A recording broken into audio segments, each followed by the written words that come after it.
মানববন্ধন অনুষ্ঠিত হয়েছে। বিগত ধরেই স্কুলের রাজনীতি, মাস্টাররা রাজনীতির সাথে জড়িত থাকার কারণে ছাত্রদের লেখাপড়ার বিশেষ অবনতি ঘটে। বাচ্চাদের সুশিক্ষার জন্য সুস্থ সুন্দর রাখার জন্য আমরা সকলেই অনুগ্রহ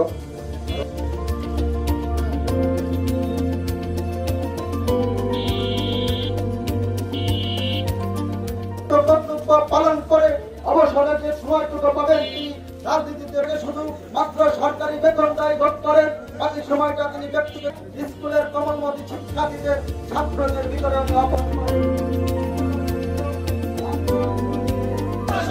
আমরা সবাই কি চাই?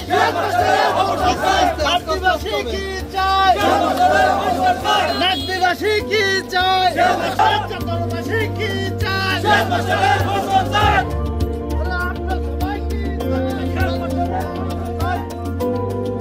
এই এলাকার মানুষ জর্জরিত। আমরা এই এলাকার একবার তাকে বরখাস্ত করা হয়েছিল, তিনি বিভিন্ন ভাবে